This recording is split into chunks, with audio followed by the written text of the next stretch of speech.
Carter is still searching for his number in New York. Swagu, what do you think of him asking for the legendary number 56? The nerve of him to ask for that number. It is wildly, I'm gonna use my astuteness. It is wildly inappropriate to ask to wear Lawrence Taylor's number as a defensive player for the New York Giants. Bro, you don't even want that type of pressure. That's number one. You'll say you do, but you don't want that type of pressure. The other thing is this, man, like, there are certain jerseys and certain people in this league that we need to stay away from and let that be the last time we see that happen in that organization. And Lawrence Taylor is one of there's a 1% of the 1% in the NFL, Hannah, and he's the 1% of the 1%. Stay away from that number, bro. Absolutely. I'm Team LT here. I mean, that number's retired. That number retired, that means something. You're talking about a player, not just the greatest player in franchise history. I could argue that maybe the greatest player in the history of the league, Lawrence Taylor. So if you were Abdul Carter and you want, go find your own number. Go get that one retired. Be that great that they retire your number too, and somebody's asking about it, 20, 30 years from now. I get asking. I understand. I used to cover the Yankees. They had guys come through that they traded for and ask if they could wear number 3, and they were told, no, it's been retired for Babe Ruth for 50-plus years. It happens. Right. But I think, I think the right stance for the organization to take and for Lawrence Taylor to take is, no, I did that. It's retired because of what I did. Go do something. I'm with you, Swagu. Why would you put that kind of pressure on yourself? I mean, it's enough when scouts are saying, oh, he's the next Lawrence Taylor, right? But Mina, let's take it to the field. How do you think he can impact this team right away? I think he's going to have a tremendous impact, largely because of the situation that he's walking into. Marcus and I were just in Cleveland together, and there's a thing we do when we're walking through a crowd. Marcus walks in front of me. He's blocking the way. It's fantastic. That's what it's going to be like for Abdul Carter playing next to Dexter Lawrence. Dexter Lawrence, by the way, and the stats actually back this up, the most double-teamed player in football last season. You don't think that's appetizing for an edge rusher? Oh, by the way, they also have Brian Burns and Kayvon Thibodeau. Right. And notably, Giants made a lot of improvements on the back end in their secondary, because that was really the big problem last year. They go out in free agency. They signed Javon Holland, excellent free safety out of Miami, Paulson Adebo to play cornerback. So there'll be more time for these pass rushers to go home. But make no mistake about it. Every team that plays the Giants, Dexter Lawrence is the first guy that they worry about, and Abdul Carter gets to benefit from that. I just got this image I can't get out of my mind of like Swagu blocking for you like everywhere you go. Oh, exactly what it's like. That's what I do. That's what I do. I'm going to tell everybody right now, if me and Mina together and you run up on her, you're going night-night. That's just what it is. That's my little sister. You're going night-night. That's how I handle business when I'm with her, man. You're our Dexter Lawrence. So it's like a blocker / bodyguard. Sure. Okay, I love it. 100%. Absolutely. 100%. Great when it's cold, too. Walk behind him. All right, so all of this got us thinking.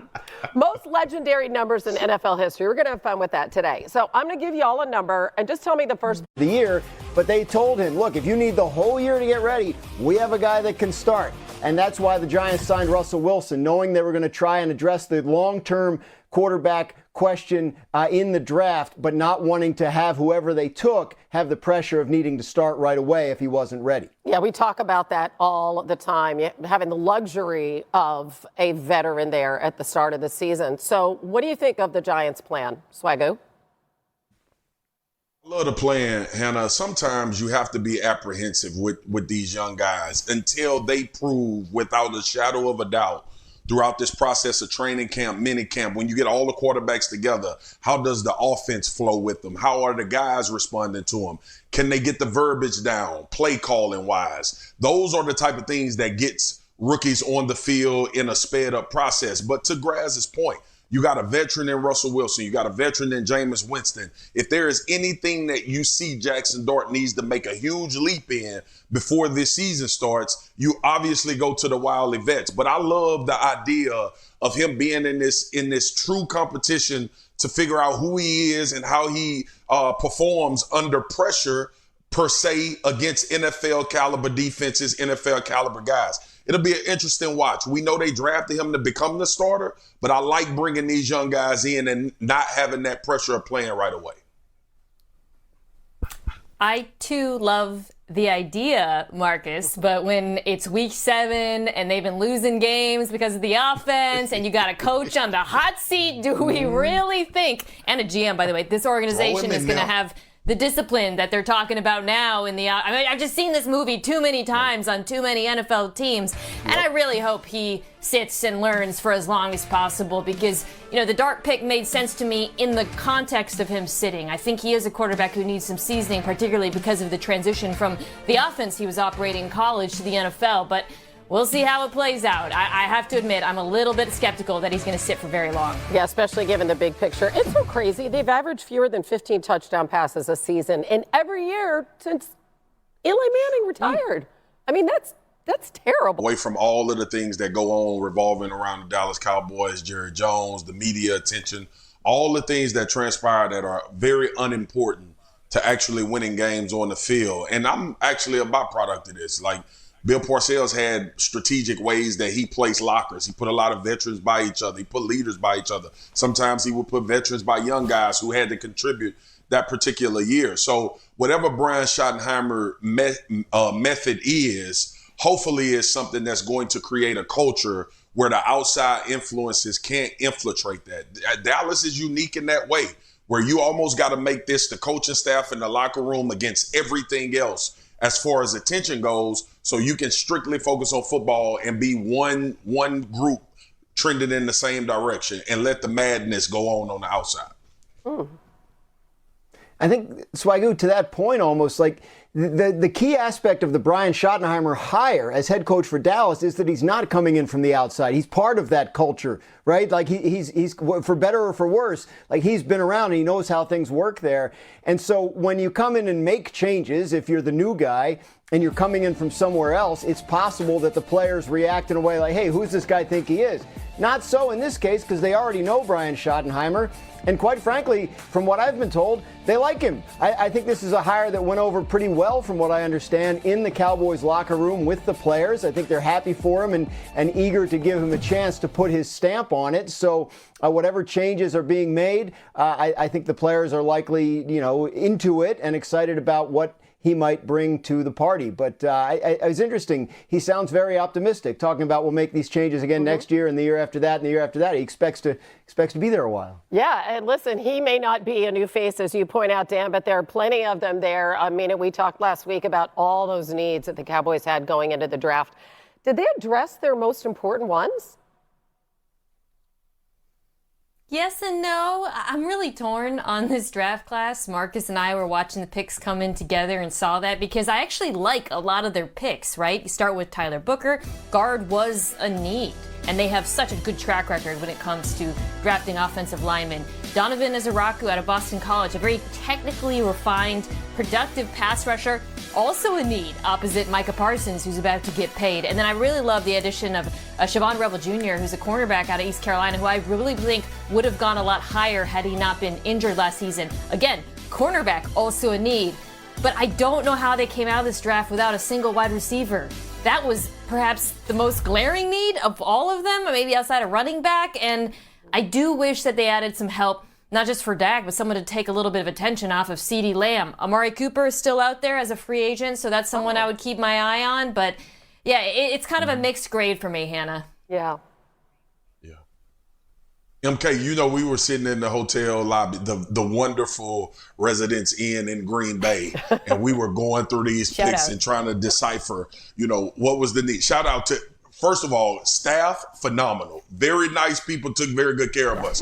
But the Tyler Booker thing for me was more about, obviously we talked about the potential of having to replace Zach Martin, and usually offensive linemen, especially the ones that Dallas draft, they become stalwarts. They play a long time. They've been tremendous in that area of drafting guys. But to Mina's point, we were all sitting there at 12, like, are they going to take Ted McMillan, the wide receiver out of Arizona, if he's there? And Carolina traded up and took him. And I have some ideas now after the draft that was a thought. If he was available, that he would be a guy that would hold significant weight between the two, whether we would go O-line or offensive playmaker. So to your point, it's going to have to happen through free agency. They're going to have to find a young diamond in the rough. And they also traded for a young wide receiver out of Carolina last year, and it made everybody scratch their heads, but seemingly high on him. Yeah, I mean, listen, they didn't even average 21 points. Cái từng mũi như vậy là được nhé.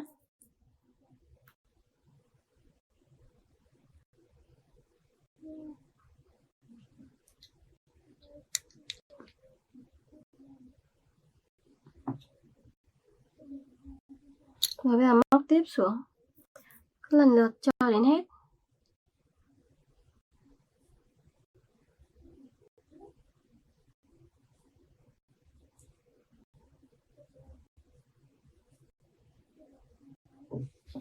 Rồi bây giờ móc nối vào đây.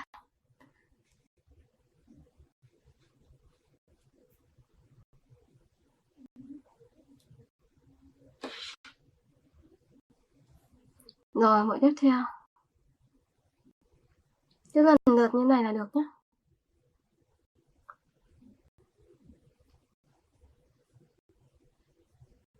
Mũi nữa này.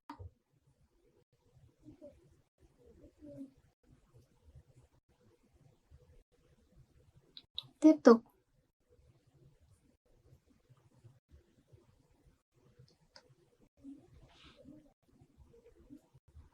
Cứ móc lần lượt như vậy là được.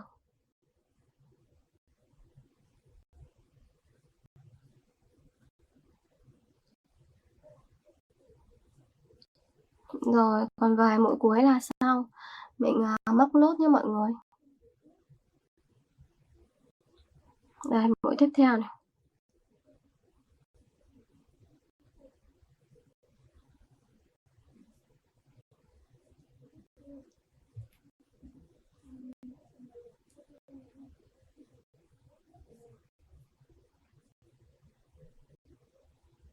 Rồi, mũi nữa này. Mình cứ lần lượt như này là được nhá. Móc tiếp vào cho đến hết. Móc tiếp vào.